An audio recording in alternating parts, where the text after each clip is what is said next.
Video like जरूर कर लीजिए और ऐसे वीडियो लगातार फ्री में पाने के लिए चैनल को तुरंत सब्सक्राइब कर लीजिए और बेल आइकन को जरूर टैप कर लीजिए ताकि आगे भी सारे वीडियो आपको मिलते रहे। यूट्यूब में फॉलो करते हैं तो प्लीज ये वाला फ्री टेलीग्राम चैनल जरूर ज्वाइन कर लीजिएगा। सारे नोटिफिकेशन सारे अपडेट यहीं पे आते हैं, ध्यान रखिए।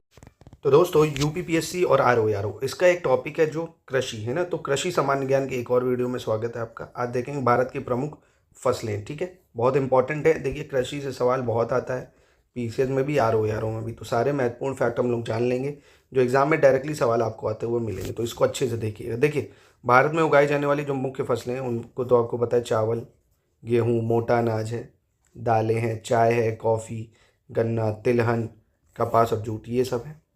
तो सबसे पहले चावल के बारे में देखते हैं। चावल के बारे में क्या क्या फैक्ट आपको याद रखने हैं वो भी बताऊंगा आपको। देखिए चावल, सबसे पहले आपको पॉइंट एक ये याद रखना, खरीफ की फसल है। एग्जाम में पूछ लेता है कि चावल कैसी फसल है, तो चावल खरीफ की फसल है। खरीफ की फसल होने से यहाँ क्या मतलब है भाई? चावल खरीफ फसल होने का मतलब है होली से दिवाली। होली से दिवाली मतलब इसका क्या मतलब हुआ भाई? मतलब इसकी बुआई होली में होगी, दिवाली के आसपास कटाई हो जाती है। यानी ये मानिए जब गर्मियों में इसकी बुआई करते हैं है ना, और सर्दियों में इसकी कटाई कर लेते हैं, बारिश वारिश जब हो जाती है दिवाली के आसपास। ठीक है, तो ये खरीफ की फसल है। इसके लिए उच्च तापमान चाहिए भाई, है ना, 250 सेल्सियस से ऊपर, और अधिक आर्द्रता, यानी आर्द्रता और उच्च तापमान की आवश्यकता होती है। चावल उत्तर और उत्तर पूर्वी मैदानों, तटीय क्षेत्रों और डेल्टाई प्रदेशों में उगता है। यानी ये जो तटीय क्षेत्र है ना, यहाँ पे अच्छा पाया जाता है। उत्तर पूर्व मैदान यानी जो इंडो गैंजेटिक प्लेन है, यहाँ पे भी अच्छा मिलता है। चावल जो है ये ग्रामीणी कुल से संबंधित है। किस कुल से संबंधित है आपसे पूछ लेगा, तो आपको याद रखना है ग्रामीणी कुल से संबंधित है। खरीफ की फसल है, उच्च तापमान चाहिए और अधिक आर्द्रता चाहिए, ये आपको याद रखना है। इसका वनस्पति नाम क्या है? Oryza sativa. क्या है? ओराइजा सेटाइवा जो है इसका वनस्पति नाम है, ओराइजा सेटाइवा। चावल की उत्पत्ति दक्षिण पूर्व एशिया में हुई थी, आपको यह भी याद रखना है। ठीक है, इसका वनस्पति नाम ओराइजा सेटाइवा। चावल एक स्वपरागित फसल भी होती है। सामान्यतः धान में पोषक तत्व की जो आवश्यकता है वो कितनी होती है? पोषक तत्व नाइट्रोजन 80 से 120 किलोग्राम, फॉस्फोरस, पोटेशियम प्रति हेक्टेयर की आवश्यकता होती है ना, जो पोषक तत्व है उसको। अजोला और नील हरित शैवाल, क्या अजोला और नील हरित शैवाल का उपयोग धान की फसल में नाइट्रोजन की आपूर्ति हेतु जैव उर्वरक के रूप में करते हैं। तो जैव उर्वरक के रूप में किसका यूज़ करते हैं हम लोग? अजोला और नील हरित शैवाल का। ठीक है, उसके बाद प्रोपेनिल, ब्यूटाक्लोर और फ्ल्यूक्लोरिन। क्या? प्रोपेनिल, ब्यूटाक्लोर और फ्ल्यूक्लोरिन, ये धान में प्रयुक्त होने वाले प्रमुख खरपतवारनाशी है। ये भी याद रखना, ये धान में प्रयुक्त खरपतवारनाशी है, पूछ रहे एग्जाम में। चीन ने सर्वप्रथम संकर तकनीक का प्रयोग करके 1970 के अंतिम दशक में संकर धान विकसित किया था। तो संकर धान किसने विकसित किया? चीन ने करा है भाई। और फिर चीन के बाद भारत में व्यावसायिक उत्पादन हेतु 1994 में 5 संकर किस्मों का पहला सेट विस्तारित किया गया था। तो भारत में 1994 में, और सबसे पहले चीन में। कौन कौन सी 4 किस्में? जैसे APRH1, APRH2, KRH1 और MGR1। ठीक है, आंध्र प्रदेश, कर्नाटक, तमिलनाडु राज्य द्वारा ये बनाया गया है। ठीक है, इसको याद रखना है। फिर PHB 71 ही एकमात्र संकर किस्म है जो निजी संस्था द्वारा विकसित किया गया। ये आपको याद करना पड़ेगा। देखिए नोट करिए इसको, है ना, बोर मत फील करिए, ये सब एग्जाम में डायरेक्ट सवाल पूछे जाएंगे। तो प्लीज़ 90% लोग स्किप करेंगे पर वही पेपर नहीं निकालेंगे, है ना। तो इसलिए देखिए सब लोग क्या करते हैं, स्टार्टिंग में तो अच्छे से पढ़ते हैं, धीरे धीरे उनका ग्राफ ऐसे डूबता चला जाता है ना। तो कोई दिक्कत नहीं है, आपका कंपटीशन ही कम होगा। जो लगातार पढ़ेगा, लगातार प्रैक्टिस करेगा, है ना, सिलेक्शन उसी का होगा। इसलिए PYQ, टेस्ट, क्विज, इन सबको जरूर लगा के प्रैक्टिस करते रहो, करंट अफेयर्स पढ़ते रहो। RO का एग्जाम बहुत जल्द आपको आते हुए दिखेगा। फिर डैपक मेथड क्या होता है भाई? डैपक मेथड, चावल उत्पादन की यह विधि फिलीपींस तथा जापान में प्रचलित है। डैपक मेथड, इस विधि में करते हैं क्या, जो रोपनी होती है यानी ट्रांसप्लांटिंग है, ट्रांसप्लांटिंग हेतु पौधे जो है वो 12वें दिन तैयार हो जाते हैं। नहीं, जो यहाँ भारत में ही ट्रांसप्लांट करते हैं पौधों को, वो 12वें दिन तैयार हो जाते हैं। और धान के खेत में पानी के रिसाव को कम करने हेतु पंख भंजन, जिसको पुडिंग कहते हैं, वो की जाती भाई, है ना, पानी का रिसाव कम हो जिससे। सिस्टम ऑफ राइज इंटेंसिफिकेशन यानी श्री विधि क्या होती है? यह विधि धान के रोपने की एक पद्धति है और इसमें धान के कई पौधों को एक साथ ना रोपकर एक एक पौधों को अलग अलग रोपा जाता है। ठीक है, चावल में आप देखेंगे 6 से 7% प्रोटीन, कार्ब सबसे ज़्यादा होता है, फिर 2.5% फैट होता है ना। संयुक्त राष्ट्र संघ ने वर्ष 2004 को अंतर्राष्ट्रीय चावल वर्ष के रूप में मनाया था, ये आपको याद रखना है। अंतर्राष्ट्रीय चावल वर्ष के रूप में किसको मनाया था? 2004 को। भारत में कृषि निदेशालय द्वारा विकसित धान की प्रथम बौनी प्रजाति जयाति, कौन सी? जयाति। अब ये जैसे साकेत है, गोविंद है, कावेरी है, रत्ना, जया, सरजू, पूसा, पूसा 33 मतलब बाला, लूना श्री, जमुना है, करुणा, कांची, जगन्नाथ, ये सब आप देख रहे हैं ना, ये सब धान की प्रमुख किस्में हैं ना, आपसे एग्जाम में पूछी भी जा सकती हैं। कृष्णा, हंसा, विजय, पद्मा, अन्नपूर्णा, माही, सुगंधा, पूसा सुगंधा, भरानी दीप, शुष्क सम्राट, ठीक है। फिर पूर्वी उत्तर प्रदेश, बिहार और छत्तीसगढ़ राज्यों के सूखा प्रभावित क्षेत्रों के लिए शुष्क सम्राट का एक उपयुक्त एवं उत्पादक किस्म है ना, ये चावल की एक प्रकार की किस्म होती है। फिर पूसा RS10, PHB 71, गंगा, सुरुचि, KRS2, ये जो है बासमती चावल की एक संकर प्रजाति है।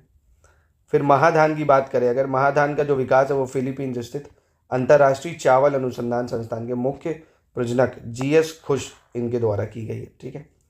केंद्रीय धान अनुसंधान संस्थान जो है ये कटक उड़ीसा में, उसके द्वारा विकसित करा गया है। और धान की विकसित नवीनतम किस्में कौन कौन सी हैं? एक तो धनराशि RS 204 है, GR8 है, डांडी है, शाह शरंग है, गौरी है, श्वेता है, भूदेव है, वर्षा है, ये हो जाएंगे, ठीक है। DRR 45 धान की उच्च जिंक युक्त प्रजाति है ना, धान की सबसे ज़्यादा उच्च जिंक युक्त प्रजाति कौन है? DR 45।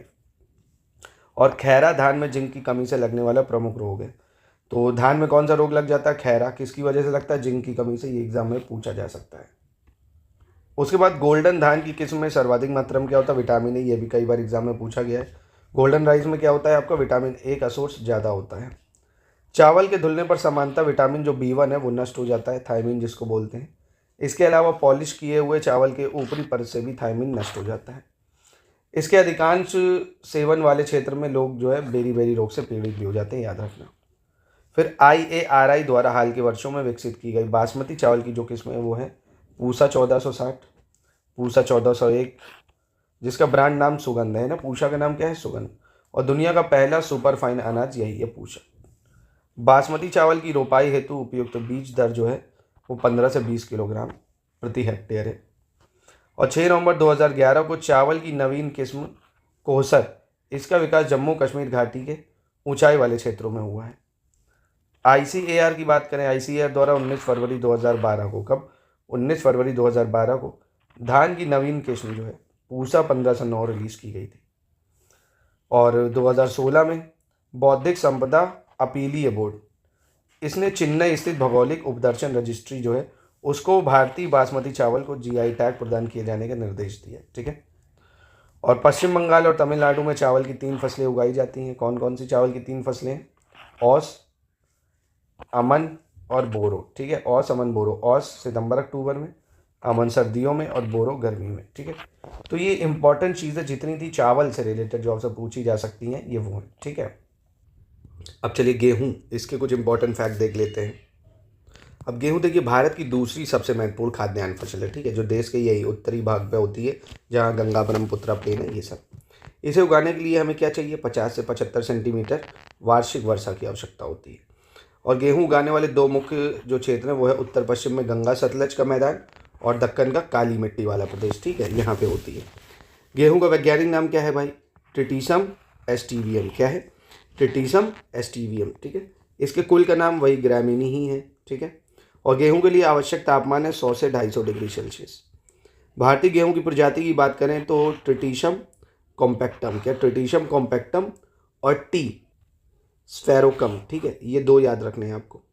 मोहनजोदाड़ो की खुदाई में जो है उक्त प्रजाति के गेहूं प्राप्त किए गए। इन्हीं 2 प्रजाति के गेहूं में मोहनजोदाड़ो की खुदाई में भी मिले हैं। और वर्तमान समय में आप देखेंगे तो टी एस्टिवियम, क्या? टी एस्टिवियम प्रजाति की खेती जो है ये संपूर्ण भारत में होती है।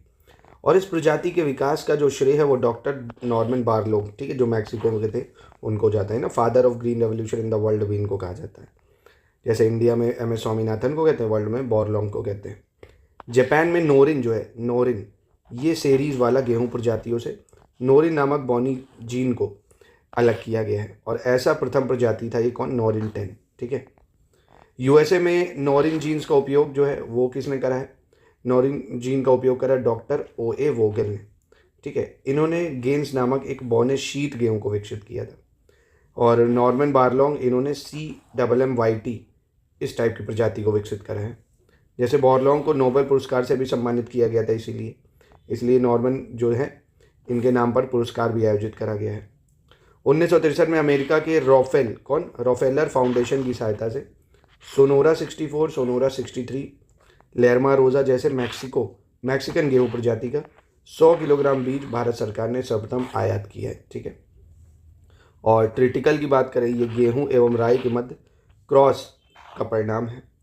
राज 3077 यह गेहूं की एक प्रजाति है। ईमर गेहूं दक्षिण भारत के कुछ क्षेत्रों में ये उगाया जाता है। मैक्रोनी गेहूं की बात करें, टी डुरुम की असिंचित परिस्थितियों के लिए सबसे उपयुक्त होता है और यह मुख्यतः मध्य प्रदेश, गुजरात के कुछ भाग, राजस्थान, महाराष्ट्र, कर्नाटक के कुछ भागों में उगाया जाता है। सामान्यतः गेहूं की बुआई में 100 किलोग्राम बीज प्रति हेक्टेयर की आवश्यकता होती है। डिबलर विधि से 20 से 30 किलोग्राम हेक्टेयर बीज लगता है। ठीक है, इसको याद रखना। और सामान्यतः प्रति हेक्टेयर पोषक तत्व की मात्रा कितनी होती है? नाइट्रोजन 100 से 120 किलोग्राम, फास्फोरस 50 से 60, पोटाश 40 से 50। रस्ट की बात करें तो गेहूं की फसल का एक प्रमुख रोग है रस्ट, है ना। रस्ट गेहूं में लग जाता है, 3 प्रकार का होता है, yellow rust, brown rust, black rust. ठीक है। करनाल बंट रोग भी गेहूं में लगता है, बहुत ज़्यादा इंपॉर्टेंट है करनाल बंट रोग। और यह रोग जो है टिलाटिया इंडिका नामक कवक से लगता है। और फिर फेलेरिस माइनर, कौन सा? फेलेरिस माइनर, ये नाम, इस नाम का जो खरपतवार है इसको नष्ट करने के लिए आइसोप्रोट्यूरॉन नामक शाकनाशी का प्रयोग किया जाता है। फिर आप देखेंगे गेहूं में जो है 8 से 15% प्रोटीन होता है अच्छा खासा, कार्ब्स 65 से 70%, फैट 1.5 और 2% खनिज पाए जाते हैं। गेहूं में गुलेटिन नामक प्रोटीन अधिक मात्रा में पाया जाता है। गेहूं में विटामिन B1, B2, B6 ये सब पाए जाते हैं। और क्षेत्रफल और उत्पादन दोनों की दृष्टि से विश्व में धान के बाद गेहूं दूसरी सबसे महत्वपूर्ण फसल है। देश में रबी की समस्त खाद्यान्न फसलों में 50% क्षेत्रफल, 70% उत्पादन गेहूं का है। और भारत में हरित क्रांति का सर्वाधिक प्रभाव गेहूं पर ही पड़ा है। ठीक है, जो ग्रीन रेवोल्यूशन हुआ गेहूं में ही सबसे ज़्यादा विकास देखा गया है।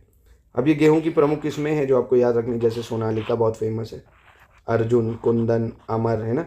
सोनालिका, अर्जुन, कुंदन, अमर, भवानी, चंद्रिका, देश रत्न, कंचन, गिरजा, गोमती, प्रभानी, है ना, कल्याण सोना, मैक्रोनी, राज 3077। ऐसे ही ICAR द्वारा गेहूं की जो नवीनतम किस्म है UP 308 है, पूसा सिंधु गंगा है, VL 829 है, HS 420 है, HS 335 है, DWB 14 है, NW 2036 है ना। तो ये इंपॉर्टेंट फसलें हैं। फिर भारतीय कृषि अनुसंधान संस्थान जो है इसके द्वारा 2015 में गेहूं की विकसित प्रजातियाँ कौन सी हैं? HS 542, HW 1098, HD 4728, HD CSW 18, है ना। तो ये चीज़ें करी गई हैं। ऐसे ICAR के कृषि वैज्ञानिकों ने पूसा बेकर नामक गेहूं की एक नई प्रजाति विकसित की है और बिस्कुट के लिए विकसित यह किस्म यूरोपीय देशों द्वारा तय मानक के अनुरूप भी है। ठीक है, तो ये गेहूं और चावल के बारे में है। ये जितनी चीज़ें बताई 1 से 2 बार इसको देखिए, नोट डाउन कर लीजिए, फिर इसके आगे कल हम लोग देखेंगे। आज के लिए इतना ही दोस्तों। और अगर आज इस तरह के कंप्लीट स्टडी मटेरियल चाहते हैं तो अब इन नंबरों पर कॉन्टैक्ट करके शानदार स्टडी मटेरियल ले सकते हैं।